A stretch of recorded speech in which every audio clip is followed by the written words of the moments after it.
Hello, curious minds. Welcome to RK Curiosity Classes once again. इससे पहले हम मिल चुके हैं जहां हमने डिस्कस किया था साइंस एंड उसकी ब्रांचेस। तो उम्मीद करती हूँ कि आपको वो टॉपिक अच्छे से समझ आया होगा। तो अब हम चलते हैं थोड़ा सा डिफाइन करते हुए एक एक साइंस को, क्योंकि हम लोगों को बेसिकली पढ़ना है बायोलॉजी, केमिस्ट्री एंड फिजिक्स, क्योंकि ये हमारे साइंस के जो मेन सब्जेक्ट हैं इसमें आते हैं। जो सोशल स्टडीज में हैं वो डिफरेंट हो जाएंगे, क्योंकि मैं आपको बायोलॉजी, केमिस्ट्री एंड फिजिक्स पढ़ा रही हूँ, तो मैं इन्हीं पर फोकस कर रही हूँ। तो सबसे पहले जो आज की स्लाइड है,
तो हम पहुंचे कैसे।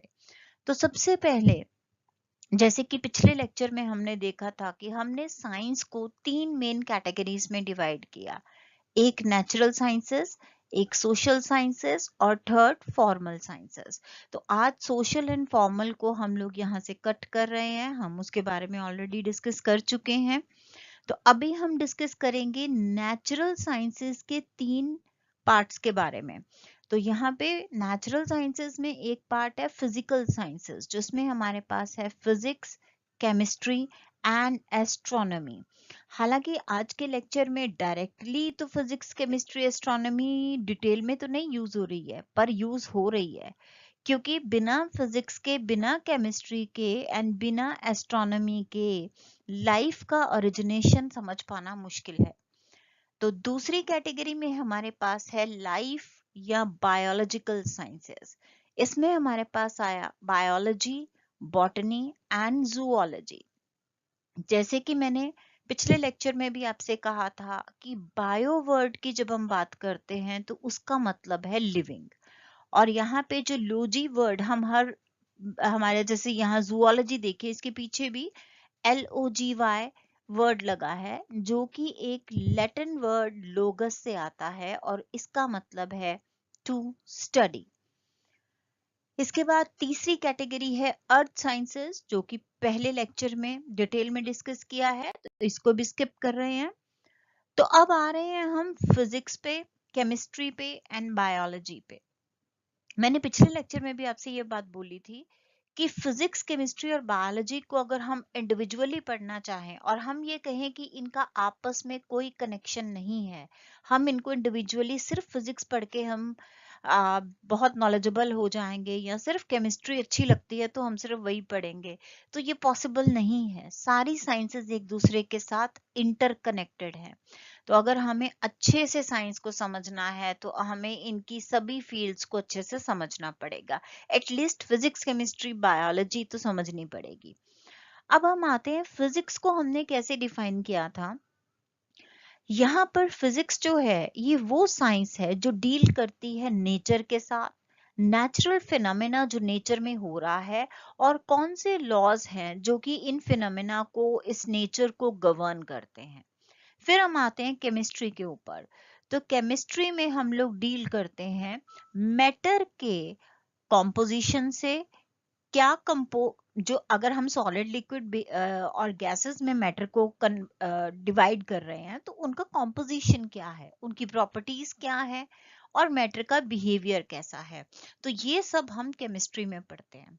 फिर हमारे पास थर्ड पार्ट आता है बायोलॉजी, जिसमें हम लिविंग थिंग्स या लिविंग ऑर्गेनिजम्स को स्टडी करते हैं।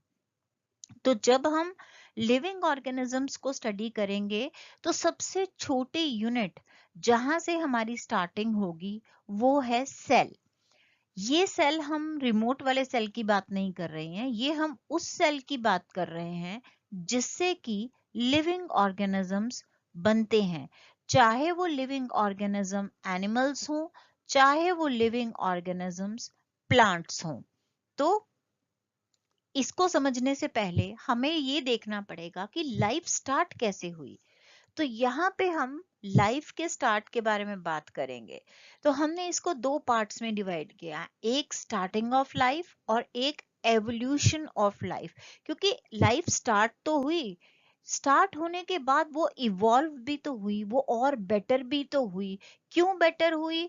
क्योंकि एटमॉस्फेयर बदल रहा है, बहुत सारे चेंजेस हो रहे हैं उस अर्थ के ऊपर जहां पे लाइफ स्टार्ट हुई थी। और जब वो स्टार्ट हुई और जब एटमॉस्फेयर और बाकी की एनवायरमेंटल कंडीशंस चेंज हुई, तो स्वाभाविक है कि जो भी लिविंग ऑर्गेनिज्म है उसमें भी चेंजेस होंगे। और यही चेंजेस लिविंग ऑर्गेनिजम्स में जो टाइम के साथ होते हैं उसे हम एवोल्यूशन बोलते हैं। तो फॉर एग्जाम्पल अगर हम बात करें तो हम एप से इवॉल्व हुए हैं, आज हमें होमोसेपियंस के नाम से जाना जाता है, जो कि हमारा साइंटिफिक नेम है जो ह्यूमंस के लिए यूज होता है। तो हम एप से बने हैं। तो क्या आज भी हम बिल्कुल एप्स जैसे हैं? नहीं, आज हम उनसे काफी डिफरेंट है। और उसका रीजन क्या है? एवोल्यूशन। तो उम्मीद करती हूँ यहाँ तक आपको समझ आया होगा। अब हम बात करते हैं लाइफ के ओरिजिन के बारे में कि क्या लाइफ कहीं पे भी ओरिजिनेट हो सकती है, क्या लाइफ आज भी ओरिजिनेट हो रही है। देखिए, जब हम ये कह रहे हैं कि लाइफ ओरिजिनेट हो रही है तो हम यहाँ पे बात कर रहे हैं उस टाइम की जब यहाँ जो हमारा यूनिवर्स था उसके अंदर लाइफ नहीं थी। सिर्फ एक, आप कह सकते हैं, एक मास था, कॉन्सेंट्रेटेड मास था जो कि नॉन लिविंग था।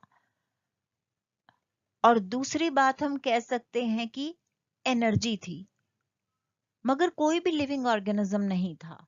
तो फिर उस टाइम पे कुछ ऐसी कंडीशंस थी जिन्होंने फेवर किया लिविंग के बनने के लिए, यानी कि नॉन लिविंग से लिविंग में कन्वर्ट होने के लिए हमें कुछ फेवरेबल कंडीशंस चाहिए। वो फेवरेबल कंडीशंस आज नहीं अवेलेबल हैं, क्योंकि उस टाइम का एटमॉस्फेयर या एनवायरनमेंट आज के एटमॉस्फेयर से बहुत डिफरेंट है। आज भी अगर हम कहें कि तो फिर इसका मतलब है कि लिविंग थिंग्स अभी एग्जिस्ट नहीं करती, एग्जिस्ट तो कर रही हैं, वो आगे बढ़ भी रही हैं, पर वो ओरिजिनेट नहीं हो रही हैं, वो रिप्रोड्यूस हो रही हैं। यानी कि अगर यहाँ पे एक ह्यूमन है तो वो ह्यूमन जो है वो आगे अपनी न्यू जनरेशन प्रोड्यूस कर रहा है। तो वो न्यू जनरेशन पहले वाली जनरेशन से आ रही है और इसी प्रोसेस को कहते हैं रिप्रोड्यूस करना। अब हर ऑर्गेनिज्म अपनी ही कॉपीज को रिप्रोड्यूस करता है। अगर कोई कैट है तो वो कैट को ही रिप्रोड्यूस करेगी, अगर कोई डॉग है तो वो डॉग को ही रिप्रोड्यूस करेगा, और अगर कोई ह्यूमन है तो वो ह्यूमंस को ही रिप्रोड्यूस करेंगे। यहाँ पे ऐसा नहीं होगा कि एक ह्यूमन बीइंग कहीं से पैदा हो गया किसी नॉन लिविंग मटेरियल से। ऐसा नहीं है, जो भी ह्यूमन आएगा वो पहले उसके पेरेंट्स से ही आएगा, जो चैप्टर रिप्रोडक्शन में डिटेल में डिस्कस होगा। तो हम अभी बात कर रहे हैं उन कंडीशंस की जब यहाँ पे यूनिवर्स की स्टार्टिंग थी। अभी हम ओरिजिन, सिर्फ लाइफ के ओरिजिन की बात नहीं कर रहे हैं, हम सबसे पहले बात करेंगे कि यूनिवर्स कैसे ओरिजिनेट हुआ। तो सबसे पहले इसी को समझ लेते हैं। बहुत सारी थ्योरीज पुट फॉरवर्ड होती हैं, अलग अलग साइंटिस्ट अलग अलग तरह की थ्योरीज जो हैं वो प्रपोज करते हैं। और यहाँ पे जब मैं वर्ड थ्योरी कह रही हूँ तो अब फिर से आपको पिछले लेक्चर में जाना पड़ेगा, जहाँ पे हम लोगों ने ऑब्जर्वेशन से लेके हाइपोथेसिस से होते हुए एक्सपेरिमेंट्स करते हुए थ्योरीज तक हम लोग पहुंचे थे। तो ये समझने के लिए आप लोग पिछले लेक्चर को एक बार सुन लीजिएगा तो आपके डाउट्स क्लियर हो जाएंगे। मैं उसका लिंक इस लेक्चर के साथ में दे दूंगी। अब बहुत सारी थ्योरीज में से एक जो सबसे मेजर एक्सेप्टेड थ्योरी है वो है बिग बैंग थ्योरी। ये एबे लेमेत्रे ने 1931 में दी थी। ये 20 बिलियन ईयर्स पुरानी बात है। बिग बैंग से ही आइडिया लगता है कि कोई बहुत बड़ा एक्सप्लोजन हुआ होगा। तो ये 20 बिलियन ईयर्स पहले की बात है। जो मैंने अभी जैसे आपसे कहा कि एक एनर्जी थी और एक हमारे पास मास था। तो वो मास कहिए या मैटर कहिए, वो कॉस्मिक मैटर जो है बहुत ही कंडेंस्ड फॉर्म में प्रेजेंट था। उस कंडेंस्ड फॉर्म में एक एक्सप्लोजन हुआ, फायरी एक्सप्लोजन हुआ, जिसे हम कहते हैं बिग बैंग, और इसीलिए उसका नाम पड़ा बिग बैंग थ्योरी। अब जब ये एक्सप्लोजन हुआ तो ये जो कंडेंस्ड मैटर था ये स्कैटर्ड हो गया, ये एकदम से फट के अलग अलग पीसेस में चला गया। और ये जो पीसेस या फ्रेगमेंट्स हैं ये स्पेस में फैल गए बहुत ही हाई स्पीड पर। स्पीड कहिए या वेलोसिटी कहिए, क्योंकि अभी फिजिक्स नहीं कर रहे हैं तो इसीलिए अभी इन दोनों को एक जैसा मान लेते हैं। फिजिक्स करेंगे तो फिर इनका डिफरेंस भी देख लेंगे कि क्या स्केलर क्वांटिटी है क्या वेक्टर। तो जो फ्रेगमेंट्स हैं इस कंडेंस्ड मैटर के, वो बहुत ही हाई स्पीड पे स्पेस के अंदर फैलने लगे, और जिसकी वजह से यूनिवर्स जो है वो एक्सपैंड होने लगा। ये एक्सपेंशन आप इस तरीके से मान के चलिए कि एक पिन के साइज का जो हमारे पास मैटर था वो इतना फैला कि वो सन के साइज से 2000 टाइम्स बड़ा हो गया। अब यहीं पे एक वर्ड हम कॉस्मोलॉजी, जो कि पिछले लेक्चर में डिस्कस किया था, यूनिवर्स की स्टडी को हम कॉस्मोलॉजी कहते हैं, क्योंकि अब हम यहाँ यूनिवर्स के ओरिजिन की बात कर रहे हैं। तो इसीलिए मैंने साइड पे लिख दिया कि हम कॉस्मोलॉजी पढ़ रहे हैं। तो जब ये यूनिवर्स एक्सपैंड करने लगा, ये एक पिन के साइज से सन के साइज से 2000 टाइम्स बड़ा हो गया। अब ये एक्सपैंड होता जा रहा था, तो धीरे धीरे हमारे पास बना सोलर सिस्टम। अब जब हम सोलर सिस्टम की बात करते हैं तो सोलर सिस्टम में सेंटर में सन आता है जो कि एक स्टार है, और उसके आसपास चक्कर काटते हैं प्लैनेट्स। वो हेवनली बॉडीज जो सन के आसपास चक्कर काटती हैं उन्हें हम कहते हैं प्लैनेट्स। तो अब सोलर सिस्टम का ओरिजिन जब हुआ, इसको एक्सप्लेन किया गया, जो हाइपोथेसिस यहाँ पे यूज किया उसका नाम था न्यूबुलर हाइपोथेसिस। ये जो हाइपोथेसिस है इसे प्रपोज किया था कैंट ने 1755 में, और इसे रिवाइज किया था लेप्लेस ने इन 1796। तो सोलर सिस्टम जो है वो अप्रोक्सीमेटली 4.5 से लेके 5 बिलियन ईयर्स पहले प्रोड्यूस हुआ। उस टाइम पे हमने इसे कहा सोलर निबुला, यानी ये एक गैस का क्लाउड था। उसके बाद ये जो क्लाउड है दो पार्ट्स में डिवाइड हुआ, एक उसका सेंट्रल मास था और एक उसका पेरिफेरल मास था। जैसे हम ये कहें ना कि अगर ये सेंटर है और ये उसका पेरिफेरल एरिया है, आउटसाइड एरिया। तो जो सेंट्रल मास था उससे बना सन, और जो पेरिफेरल एरिया था वहां से सेलेस्टियल बॉडीज बनी। वो थी planets, satellites, asteroids, meteors and comets. तो इस तरीके से सोलर सिस्टम बना।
अब हम चलते हैं ओरिजिन ऑफ लाइफ की तरफ। इसके बारे में भी बहुत सारी थ्योरीज प्रपोज की गई। तो ओरिजिन ऑफ लाइफ में हमें कई थ्योरीज प्रपोज की गई। मैं अभी यहाँ पे सिर्फ उनके नाम लूंगी और सिर्फ एक थ्योरी हम डिस्कस करेंगे। बाकी जो है वो 11th क्लास में इसका काफी डिटेल डिस्कशन है, तो हम यहाँ पे उसका डिटेल डिस्कशन नहीं लेंगे।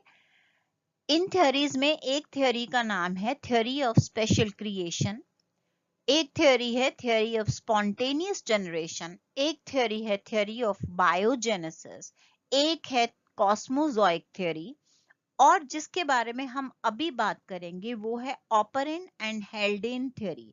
ये साइंटिस्ट के नाम है जिन्होंने ये थ्योरी प्रपोज की थी। इस थ्योरी को हम नेचुरलिस्टिक थ्योरी या केमिकल थ्योरी या मॉडर्न थ्योरी या ए बायोजेनेसिस भी कहते हैं। अब यहाँ पे जब हम ए बायोजेनेसिस का मतलब देखें तो इसका मतलब है लाइफ का ओरिजिन होना इनऑर्गेनिक सब्सटेंसेस से। अगर बायोजेनेसिस होता तो लिविंग सब्सटेंसेस से होता, और ए बायोजेनेसिस है तो यानी कि इनऑर्गेनिक सब्सटेंसेस से या फिर नॉन लिविंग मैटर से। अब अर्ली अर्थ की कंडीशंस तो हमने पीछे देख ली।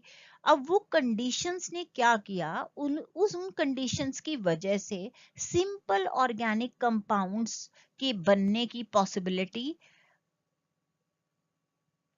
शुरू हुई।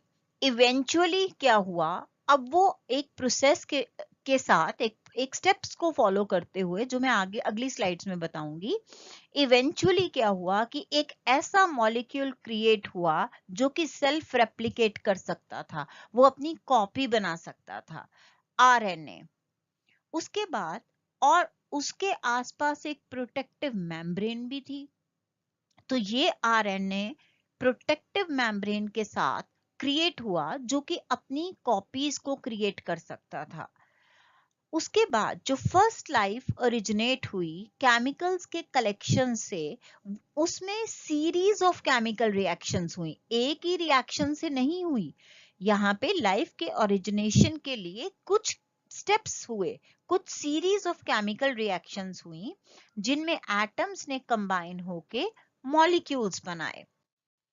तो एटम यहाँ पे इस डायग्राम में देखिए, एटम से मॉलिक्यूल्स बने, मॉलिक्यूल्स के से फिर हमें सिंपल ऑर्गेनिक मॉलिक्यूल्स मिले, फिर इन सिंपल ऑर्गेनिक मॉलिक्यूल्स से हमें कॉम्प्लेक्स ऑर्गेनिक मॉलिक्यूल्स मिले, कॉम्प्लेक्स ऑर्गेनिक मॉलिक्यूल से हमें एग्रीगेट्स मिले।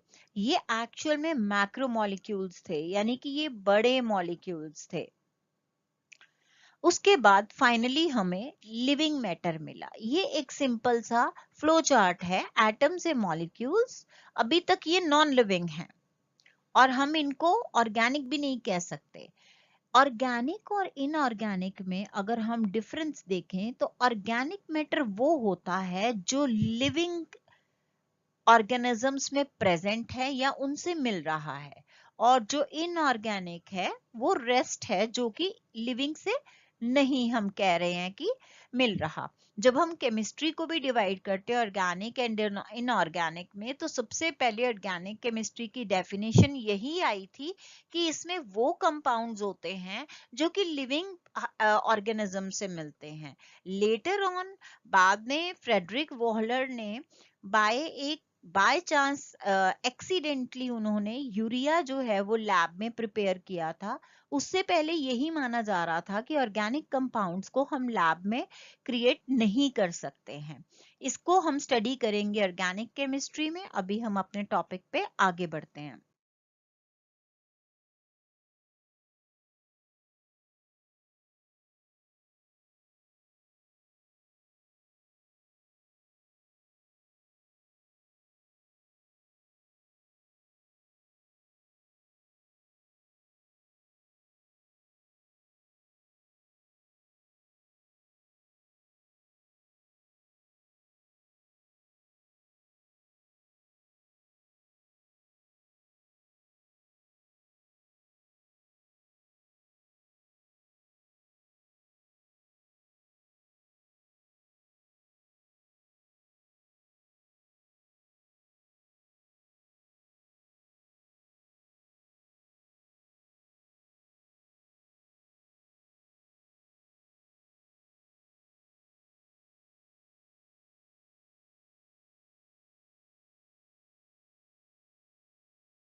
ये प्रोटोप्लाज्म क्या है?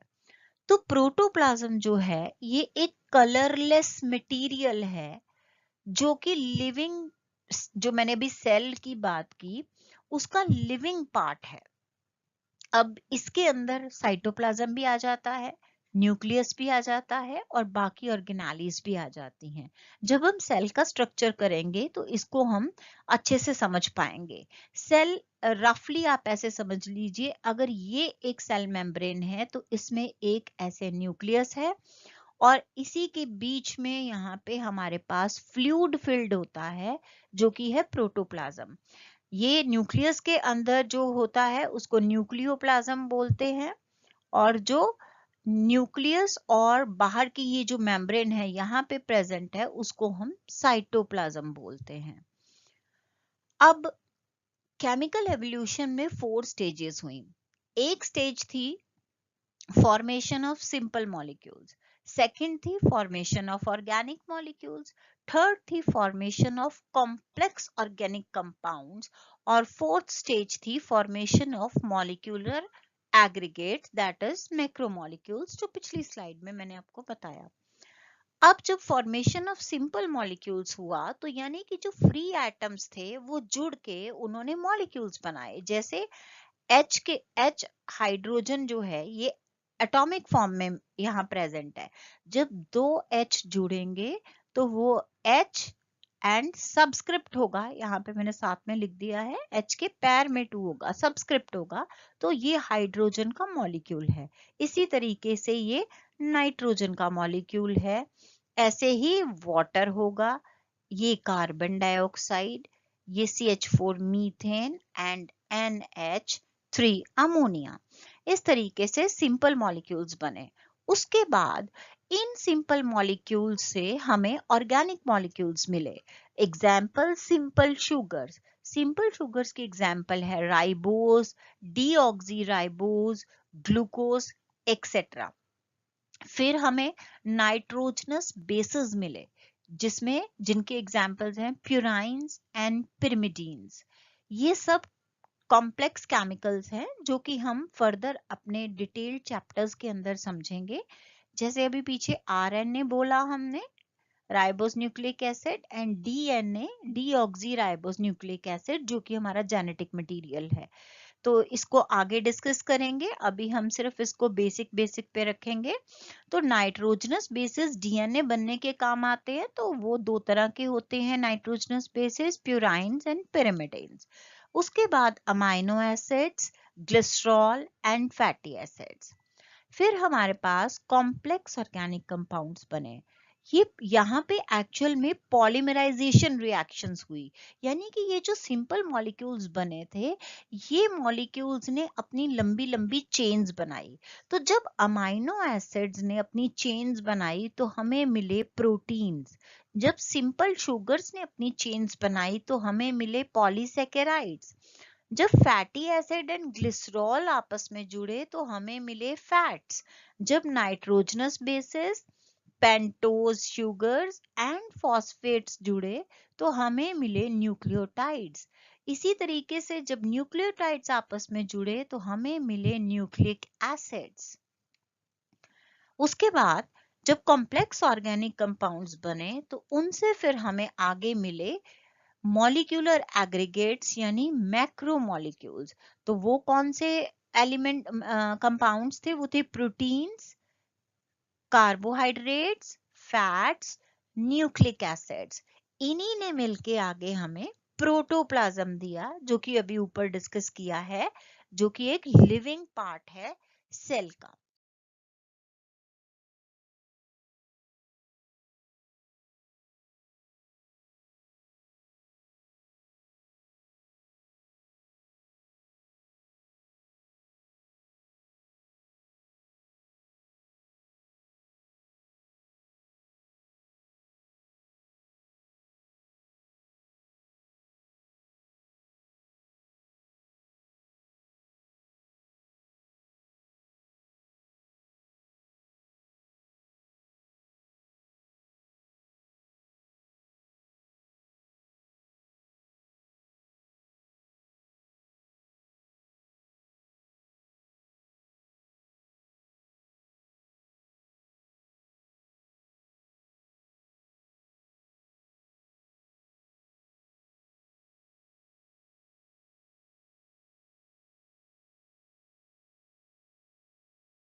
अब स्टेप थर्ड जो हमने पीछे पढ़ा है, जिसमें कि कॉम्प्लेक्स ऑर्गेनिक कंपाउंड्स बने थे, वहां पे भी electrical discharges, lightning, solar energy, ATP जिसको एडिनोसिन ट्राइफॉस्फेट बोलते हैं, एंड पॉलीफॉस्फेट ने हमें एनर्जी प्रोवाइड की, जिससे कि पॉलीमराइजेशन रिएक्शंस हो पाए ऑर्गेनिक कंपाउंड्स के बनने के लिए। ये थोड़ा सा डिटेल है, ये फर्दर क्लासेस में डिस्कस करेंगे। अभी हम इसको इतना बेसिक समझ लें ताकि हम प्रोकैरियोटिक एंड यूकैरियोटिक तक पहुंच पाए। अब केमिकल एवोल्यूशन तो हो गया, अब आएगा बायोलॉजिकल एवोल्यूशन, यानी कि बायोटिक ओरिजिन ऑफ लाइफ। ये क्या रेफर करता है, जो हमारा लास्ट केमिकल में बना था, एग्रीगेट्स ऑफ मैक्रोमोलिक्यूल्स, उन्होंने वो चेंज हो गए फर्स्ट लिविंग सेल में। और ये कैसे चेंज हुए? ये चेंज हुए जेनेटिक वेरिएशन से एंड नेचुरल सिलेक्शन से।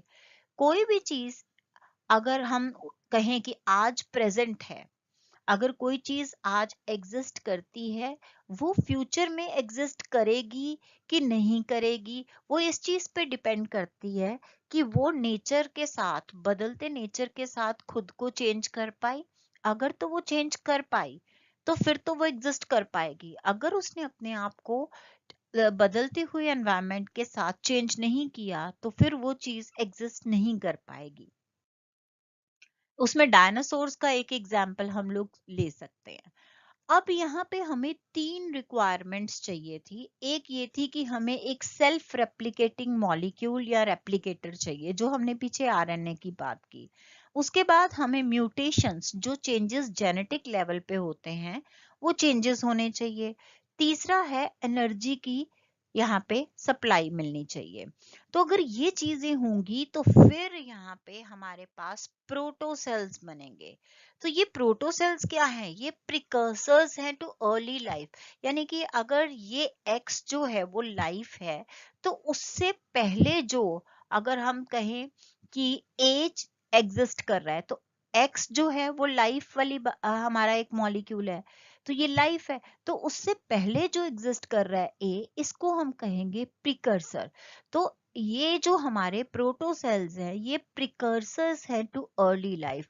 और इन्हें हम कैसे डिफाइन करते हैं? Self assembled membrane bounded system, यानी कि एक ऐसे मॉलिक्यूल जो मेम्ब्रेन से कवर्ड है। ठीक है, तो ये मॉलिक्यूल्स मेम्ब्रेन से कवर्ड हैं, तो ये न्यूक्लियोटाइड्स को लीड करेंगे। Nucleotides, nucleic acid plus protein, और फिर हमें मिलेंगे न्यूक्लियो प्रोटीन्स। तो इस तरीके से जो है वो अगले सेल, फर्स्ट सेल बनेगा, जो कि हम कहेंगे कि लाइफ क्रिएट हो गई। तो ये जो फर्स्ट सेल क्रिएट हुआ, ये प्रोटोसेल से बना, एंड अभी तक ये सिर्फ वाटर में प्रेजेंट था। ये अभी लैंड पे नहीं था, एयर में नहीं था, ये सिर्फ वाटर एनवायरनमेंट में प्रेजेंट था। तो जब ये जो फर्स्ट सेल है, इसी से आगे जाके प्रोकैरियोट्स एंड यूकैरियोट्स बने। तो यहां तक हमने आज अंडरस्टैंड किया कि लाइफ जो है वो सिंपल नॉन लिविंग मैटर से, एंड जो उस टाइम पे हमें एनर्जी चाहिए थी, उससे किस तरीके से चेंजेस हुए, और अल्टीमेटली हम लोग प्रोकैरियोट्स, पहले प्रोकैरियोट्स आएंगे जो कि सिंपल सेल्स होंगे, और उनके बाद वो कॉम्प्लिकेटेड होंगे जिन्हें हम कहेंगे यूकैरियोट्स। पर ये समझने के लिए हमें यूनिवर्स का ओरिजिन, उसके बाद सोलर सिस्टम का ओरिजिन, अर्थ का origin, and finally first cell का बनना समझना जरूरी था। उम्मीद करती हूँ आपको ये लेक्चर पसंद आया होगा। Thanks very much for watching. Please do like, share and subscribe our के क्यूरोसिटी क्लासेस। अब हम मिलेंगे अपने नेक्स्ट लेक्चर में। Thank you very much.